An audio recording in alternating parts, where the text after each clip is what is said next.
어제부터 시작된 부동산 투기 단속이 실효성이 없는 보여주기식 행정이라는 지적이 나오고 있습니다.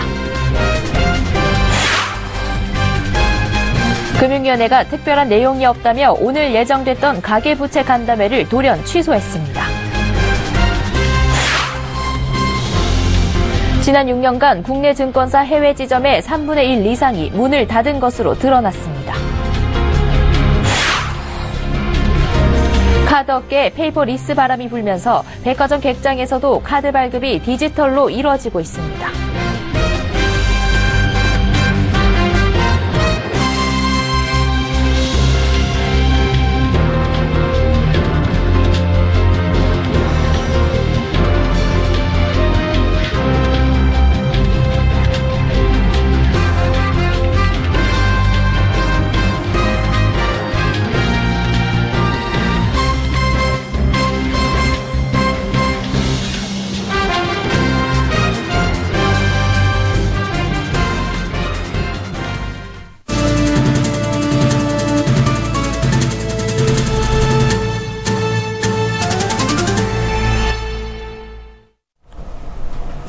시청자 여러분 안녕하십니까? 센 경제 현장 양한나입니다. 어제 김동연 경제부총리가 집값 과열과 경기 불안정을 부추기는 부동산 투기를 좌시하지 않겠다고 천명했는데요.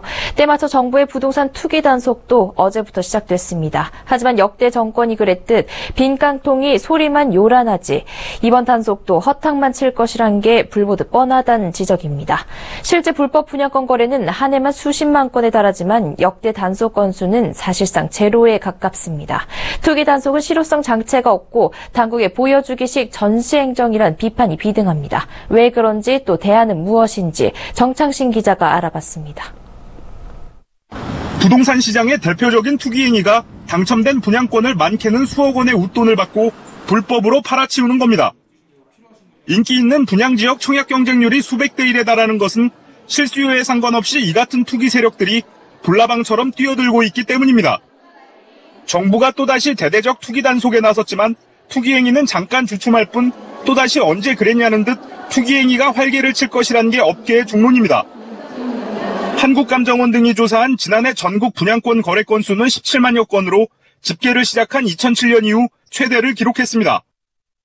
2014년엔 11만 건, 2015년엔 15만 건 등으로 해마다 늘고 있습니다. 감정원 조사는 합법 분양권 거래 건수로 수면에 드러나지 않는 불법 거래 건수는 이보다 많은 수십만 건에 달할 것이라는 게 업계의 추산입니다.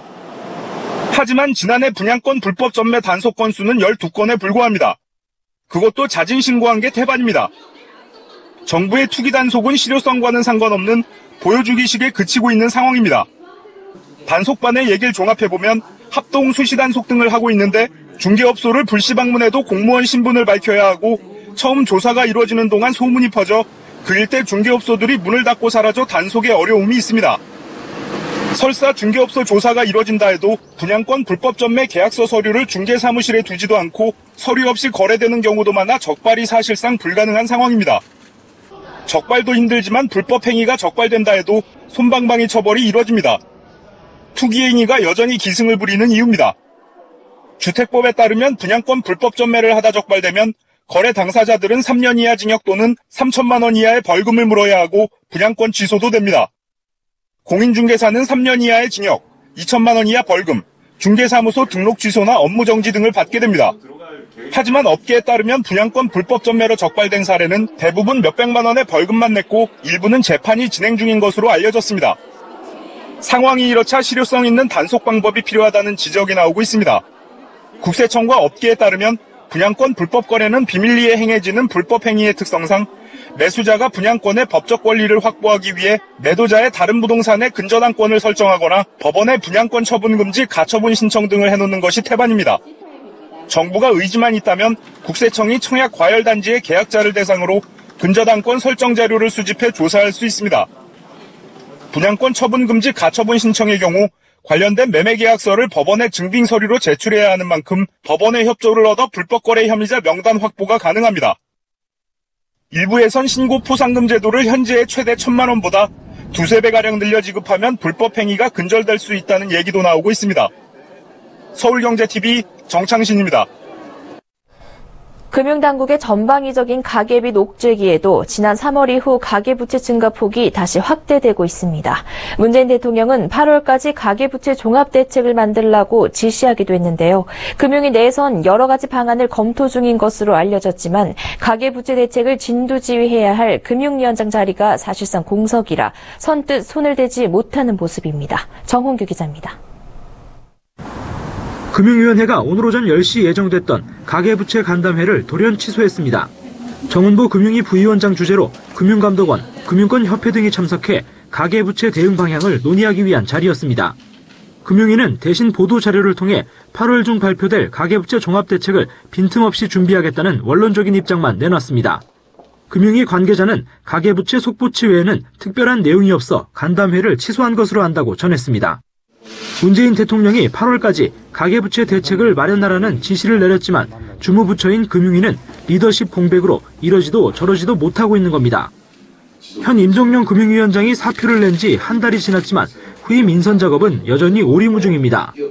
후임에 거론되는 인물은 10명 넘게 쌓여만 가고 대부분의 공식 행사는 정은보 부위원장이 대신하는 상황입니다. 이 가운데 가계부채 대책의 핵심으로 꼽히는 LTV, DTI 문제는 다음 달 초까지 어떻게든 결론을 내야 합니다. 다음 달 말에 LTV, DTI 규제 완화 조치에 일몰이 도래하기 때문입니다. 되살아난 가계부채의 증가세도 예사롭지 않습니다. 금융위에 따르면 지난 5월 한 달간 전 금융권에서 가계부채는 10조 원 늘어 월 증가액이 전달인 4월보다 3조 원 더 많았습니다. 금융위는 봄철 이사 수요 등 계절적 요인으로 월별 가계부채 증가 규모가 커지고 있지만 지난해와 비교하면 증가세가 둔화됐다고 설명했습니다. 1월에서 5월 누적 기준으로 올해 가계부채 증가액은 지난해보다 6조 원가량 줄었습니다. 하지만 지난해 가계빚 증가 규모가 역대 최대치였던 점을 감안하면 눈에 띄게 줄었다고 보기도 어렵습니다. 서울경제TV 정원규입니다. 새로운 수익원을 찾아 해외로 진출했던 증권사들이 하나둘씩 발을 빼고 있는 것으로 나타났습니다. 영업 노하우 부족 등으로 해외 지점들이 생각만큼 수익을 내지 못하고 있기 때문인데요. 하지만 증시 호황으로 국내 실적이 개선되면 증권사들이 다시 해외 시장 개척에 나설 것이란 예측도 나옵니다. 김성훈 기자가 보도합니다. 금융투자협회에 따르면 지난 6년간 국내 증권사 해외 지점의 3분의 1 이상이 문을 닫은 것으로 집계됐습니다. 국내 증권사들의 해외 지점은 2011년 3월 말 89곳을 기록한 이후 계속 감소해 2013년 말에는 77곳, 2014년 말 69곳에 이어 올해는 57곳으로 줄었습니다. 2011년 3월 말에는 16곳의 국내 증권사가 해외에 점포를 두고 있었지만 한화투자증권, 메리츠종금증권, HMC투자증권 등이 해외 지점을 모두 없애면서 현재는 13곳만이 해외 지점을 운영하고 있습니다. 국내 시장 포화로 새로운 수익원을 발굴하기 위해 해외로 진출한 증권사들이 이처럼 발을 빼고 있는 것은 수익성 악화 때문입니다. 업계 관계자는 해외 진출 경력이 짧아 영업과 운영에 대한 노하우가 부족했고 메릴린치, JP모건 같은 대형 글로벌 투자은행들과의 경쟁에서 살아남기가 쉽지 않았다고 설명합니다. 실제로 증권사 해외 지점들은 지난해 약 45억 원의 단기 순손실을 보였습니다. 국내 증시가 오랜 기간 정체하면서 실적이 좋지 않아 해외 진출에 투자할 여력이 없었다는 점도 해외 지점 폐쇄의 원인으로 꼽힙니다. 하지만 일각에서는 증시가 호황을 이어가면서 증권사들의 국내 수익이 개선되면 다시 해외 지점을 확대할 것이라는 예상도 나옵니다. 현재 증권사들이 진출해 있는 해외 12개국 중 미국과 일본, 싱가포르, 캄보디아에서는 적자가 났지만 인도네시아, 브라질, 베트남, 홍콩 등 8개국에서는 수익을 냈습니다. 금융감독원은 올해 초대형 IB가 출범하면 해외 프로젝트 참여나 인수 합병 등으로 국내 증권사의 해외 진출이 다시 활발해질 것으로 예상하고 있습니다. 서울경제TV 김성훈입니다. 카드 업계에 페이퍼리스 바람이 불고 있습니다. 말 그대로 종이가 사라지고 태블릿 PC 등을 통한 디지털 문서로 업무가 이뤄지는 건데요. 편리성과 보안성 모두 높아지는 효과를 보고 있습니다. 앵커 리포트입니다. 신용 체크카드를 발급받을 수 있는 백화점의 고객 서비스 센터. 직원에게 간단한 안내를 받은 뒤 바로 모니터에 나타나는 카드 발급 신청서를 전자펜으로 작성합니다. 본인 인증을 하려면 신분증 복사 대신 신분증을 인증 단말기에 꽂기만 하면 됩니다. 이렇게 간단한 신청 과정을 거치고 나면 실물 카드를 발급받습니다. 삼성카드가 지난 4월 업계 최초로 도입한 디지털 창구 서비스입니다. 기존의 종이 신청서가 사라지고 디지털 문서를 바로 본사 시스템으로 전송해 보다 쉽고 빠르게 카드 발급이 이뤄집니다. 문서가 유출될 우려가 없어 고객 개인정보에 대한 보안성도 강화됐습니다. 종이 신청서 작성이나 신분증 복사 같은 불필요한 업무가 사라졌습니다. 한편에서는 고객 정보 보안도 한층 강화되었습니다. 삼성카드는 디지털 경영을 전면에 내세우며 작년 4월부터 모든 카드 모집인이 태블릿 PC를 통해 회원 모집을 하기 시작했습니다. 뒤이어 현대카드와 롯데카드, 신한카드도 태블릿 PC 신청 시스템을 오픈했습니다. 객장의 창구마저 디지털화되면서 카드 업계의 페이퍼리스 현상은 더 확대될 것으로 전망됩니다. 서울경제TV 양한나입니다. 정부가 가계 생활비 절감 대책으로 강력히 추진했던 통신비 인하 방안이 변곡점을 맞고 있는데요. 통신사들의 반발이 거세게 나타나자 당국도 그동안 밀어붙였던 기본료 폐지에서 한 발 물러나는 모습입니다. 그렇지만 문재인 대통령의 공약인 통신비 인하는 꼭 이뤄내겠다는 방침인데요. 그렇다면 기본료 폐지 외에 어떤 방안들이 있을까요? 이보경 기자가 취재했습니다. 김진표 국정기획자문위원회 위원장에 이어 어제는 유영민 미래창조과학부 장관 후보자도 통신비 요금 인하를 서두르지 않겠다고 밝혔습니다. 지금까지 기본료 폐지를 강하게 밀어붙여왔지만 업계와 협의를 통한 해결책 마련으로 방향을 선회한 것으로 해석됩니다. 그렇다면 가계통신비 인하를 위한 대안은 어떤 것이 모색될 수 있을까? 우선 알뜰폰 업계에서는 그동안 통신비 인하에 기여해온 알뜰폰을 활성화시키는 게 정부 입장에서 더 효율적이라고 목소리를 높입니다. 이를 위해 알뜰폰 업계가 통신망을 빌려 쓰는 대가로 통신 3사에 지불하는 망 사용료를 인하해야 한다고 주장합니다. 매출의 50%에 달하는 4G망 사용료 부담이 너무 커 저렴한 요금제를 다양하게 만들기 힘들다는 겁니다. 또 전문가들은 제로레이팅 활용 방안도 대안이 될 수 있다고 말합니다. 제로레이팅이란 콘텐츠 사업자와 통신 사업자가 제휴를 통해 고객들의 데이터 사용 요금을 깎아주는 겁니다. SK텔레콤이 얼마 전 제로레이팅을 통해 포켓몬고 게임을 하는 이용자에게 데이터를 공짜로 제공했는데 이를 적용받으면 한 달 평균 250MB의 데이터 요금을 절약할 수 있다는 게 SK텔레콤의 설명이었습니다. 또 참여연대와 녹색소비자연대는 기존 통신비의 20%까지 할인해줬던 선택약정 할인 비율을 30%까지 올리는 방안을 제시하고 있습니다. 이 밖에 전문가들은 제사 이통사를 만들어 경쟁을 활성화시키는 방안이나 단통법 폐지와 단말기 분리공시제 등 단말기의 가격을 내리는 것도 통신비 인하의 현실적인 대안이 될 것이라고 조언합니다. 서울경제TV 이보경입니다.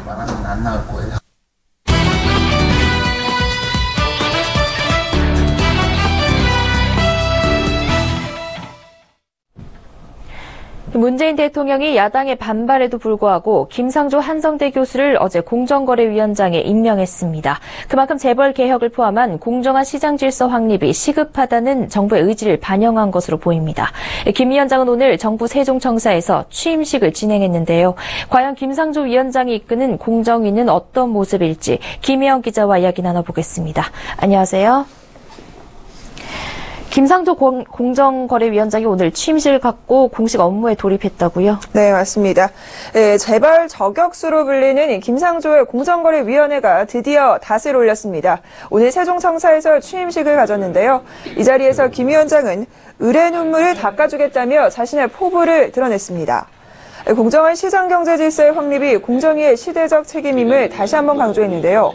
우리 사회가 공정위에 요구하는 것은 경제사회적 약자를 보호해달라는 것이라며 의를 위한 정책에 중점을 두겠다는 겁니다. 또 재벌개혁에 대해선 예측 가능하게 할 것이라며 몰아치듯 하지는 않겠다고도 말했습니다. 김 위원장은 그러면서 현행법 내에서 기업 집단국 신설과 과징금 규정 강화 등 공정위 자체에 노력을 하겠지만 이것만으로는 한계가 있다며 국회와의 공조를 다시 한번 다짐했습니다. 네, 그런데 이번 김 위원장의 취임을 두고 야당이 강력하게 반발하고 있다고요? 네, 맞습니다. 이 김 위원장의 임명을 두고 이 전국이 굉장히 혼란스러운 상황입니다. 얼어붙고 있는 모습인데요. 사실 그동안 야권에서는 김 위원장의 도덕성을 문제로 들면서 인사청문 보고서 채택을 거부해 왔습니다. 이를 놓고 임명과 관련해 진통이 상당했는데요. 그러나 문재인 대통령이 야권의 반발을 무릅쓰고 김상조 공정거래위원장 임명이라는 승부수를 던진 겁니다. 지난 5월 17일 후보자로 지명된 지 38일 만이죠. 새 정부는 출발을 더는 지체할 수 없다라는 명분이지만 야권의 반발이 상당합니다. 추경안 처리뿐 아니라 앞으로 줄줄이 있을 고위공직자 인사청문회에도 영향을 미칠 수밖에 없는 사안인데요. 실제 오늘 행정자치부 김부겸, 해양수산부 김영춘, 문화체육관광부 도종환 후보가 인사청문회 심판대에 올랐습니다. 그러나 오전 자유한국당이 불참하면서 인사청문회가 파행을 빚기도 했습니다.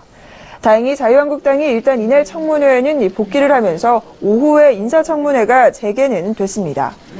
더 큰 문제는 오늘로 국회 보고서 채택 마지막 날인 강경화 외교장관 후보자의 임명 여부입니다.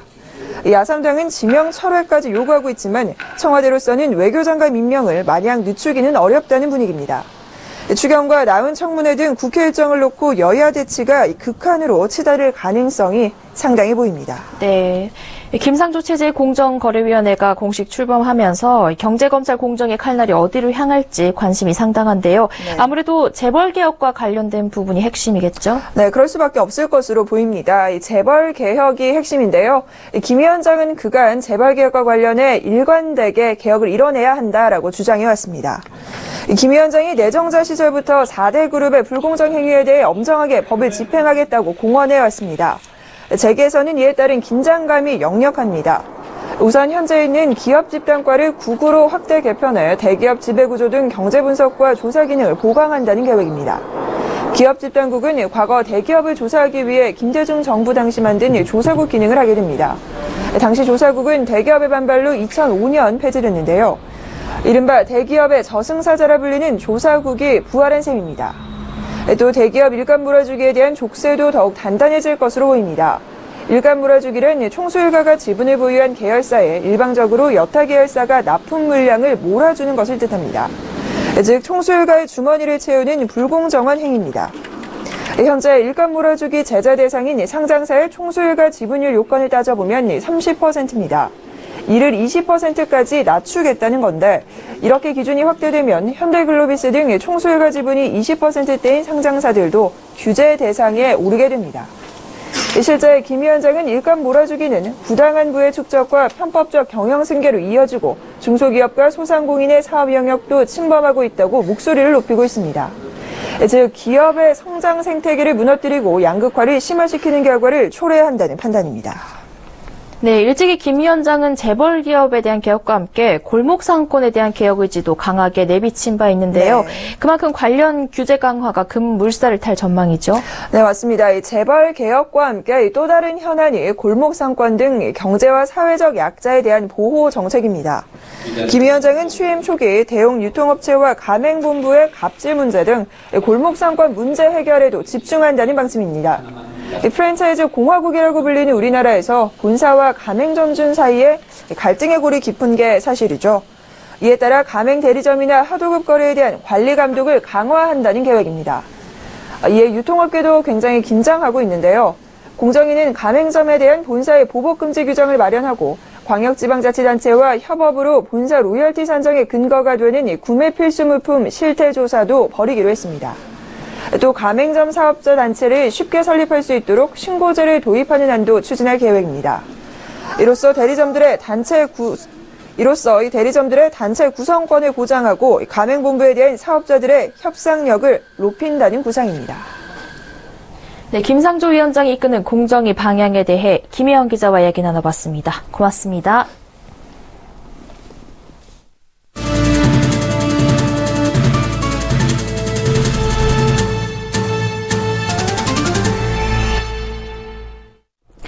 문재인 대통령이 내년 개헌 때 헌법조항의 제2국무회의 신설 등 지방분권을 강화하는 조항을 신설하겠다고 밝혔습니다. 또 실제 개헌이 이뤄지기 전이라도 제2국무회의 예비 모임 성격으로 시도지사 간담회를 정례화해 지방분권과 지방발전 심의를 하자고 제안했습니다. 문재인 대통령은 오늘 오전 청와대에서 박원순 서울시장을 비롯한 전국 17개 광역단체장들이 참석한 가운데 열린 간담회에서 이같이 말했습니다. 문 대통령은 간담회에서 지방과 시도지사들과 늘 함께하는 정부를 만들겠다면서 이번에 마련한 11조 2천억 원 규모의 일자리 추경안에 대한 협조를 요청했습니다. 시도지사 협의회장인 최문순 강원지사는 정부의 일자리 추경안에 공감을 표하고 돈과 권력이 지방에도 분산될 수 있도록 해달라고 주문했습니다. 간담회에 정부 측에서는 이낙연 국무총리와 김동연 경제부총리 등이 참석했고 임종석 청와대 비서실장과 장하성 정책실장, 이용섭 일자리위원회 부위원장 등이 배석했습니다. 한국은행과 통계청이 내놓은 2016년 국민 대차대조표 작성 결과에 따르면 지난해 우리나라 전체 순자산에서 가계 비중이 축소된 것으로 나타났습니다. 경제성장 과실이 기업에 집중되고 가계는 더욱 팍팍해지는 현실이 고스란히 드러난 겁니다. 전체 순자산에서 가계 비중은 지난해 57.6%로 전년에 비해 0.4%포인트 떨어졌습니다. 반면 기업 비중은 2015년 12.8%에서 지난해 13.1%로 0.4%포인트 올랐습니다. 기업의 순자산은 9% 가까이 늘어난 반면 가계의 순자산은 5% 증가하는 데 그쳤습니다. 한국은행은 이번 대차대조표에서 가장 두드러진 특징은 가계 순자산 증가세 둔화라며 지난해 주식시장 등에서 금융자산이 개인에게 불리한 방향으로 작용했고 가계소득이 크게 늘지 않은 점도 관련된 것으로 보인다고 설명했습니다. 골드만삭스와 RBS, BBVA 등 외국계 은행 3곳이 지점을 폐쇄하며 한국 시장에서 철수합니다. 금융위원회는 오늘 정례회의에서 이들 3개 외국계 은행 국내 지점 폐쇄 인가안을 의결했다고 밝혔습니다. 골드만삭스와 RBS는 영국에, BBVA는 스페인에 본점을 둔 유럽계 은행으로 각각 2006년과 2013년, 2011년에 국내 지점을 세웠습니다. 골드만삭스는 은행 증권 지점의 중복 비용을 아끼려고 은행 지점을 폐쇄했습니다. 증권 지점을 통해 국내 영업을 지속한다고 금융위는 설명했습니다. BBVA는 지점을 폐쇄한 대신 사무소를 둬 국내 시장 상황을 살필 것으로 전해졌습니다. 이번에 3개 외국계 은행 철수로 국내 영업 중인 외국계 은행 지점은 43개 은행 50개 지점에서 40개 은행 47개 지점으로 줄었습니다. 한편 지난해 국내 철수 계획을 발표한 스위스계 UBS와 영국계 바클레이스도 올 하반기 이후 폐쇄 인가를 신청할 것으로 전망됩니다. 금융위는 유럽계 은행들의 철수가 본점의 영업 환경 악화에 따른 비용 축소, 국내 지점의 수익성 저하 때문이라고 진단했습니다. 금융감독원은 최근 11년 동안 보험 사기로 할증된 자동차 보험료로 약 26억 원이 피해 운전자들에게 환급됐다고 밝혔습니다. 금감원에 따르면 2006년 6월부터 올해 3월까지 보험 사기 피해를 당해 자동차 보험료를 더 낸 운전자는 약 6,300명, 할증 보험료는 26억 6,600만 원입니다. 이들 가운데 연락 두절이나 국외 체류 등으로 환급되지 못한 약 300명을 제외한 6,000명이 더 낸 보험료를 자동 환급 서비스로 돌려받았습니다. 자동 환급은 가해 차량과 피해 차량 보험사와 보험 개발원이 보험 사기 정보를 주고받아 할증 보험료를 알아서 고객에게 돌려주는 서비스로 지난 2009년 6월에 도입됐습니다. 자동 환급 서비스가 없을 때는 운전자 스스로 보험 사기 피해를 입증하고 보험료 환급을 신청해야 했습니다. 한편 금융위는 보험회사들이 적정하게 환급 서비스를 이행하고 있으나 일부 연락 두절 등 할증 보험료 환급이 어려운 경우도 있어 이에 대한 개선책을 마련하겠다고 밝혔습니다. 통계청에 따르면 지난달 취업자 수는 2,682만 명으로 1년 전보다 37만 5천 명 증가했습니다. 실업자는 1년 전보다 2,000명 감소한 100만 3천 명으로 나타났습니다. 하지만 취업준비자 등 사실상 실업자를 고려한 체감 실업률은 11%로 0.2%포인트 증가했습니다. 국민연금연구원에 따르면 저출산 영향으로 국민연금 전체 가입자가 2019년부터 감소할 것이란 전망이 나왔습니다. 국민연금 가입자는 올해부터 내년까지는 늘어나지만 2019년에 하락 반전할 것으로 추정했습니다. 카카오는 코스닥 조건부 상장 폐지와 코스피 이전 상장 승인 안건이 원안대로 승인됐다고 공시했습니다. 카카오는 이번 달 23일까지 한국거래소에서 상장 예비 심사를 받고 상장이 승인되면 코스피로 이전 상장하게 됩니다. 보건복지부에 따르면 지난해 노인학대 신고 건수는 1만 2,009건이고 이 중 사법기관 등에 의해 노인학대로 판정받은 건수는 4,280건으로 전년 대비 12% 증가했습니다. 노인학대 가해자 10명 가운데 7명은 아들과 배우자, 딸 등 가족인 것으로 나타났습니다. 센 경제 현장 여기까지입니다. 시청해주신 여러분 고맙습니다.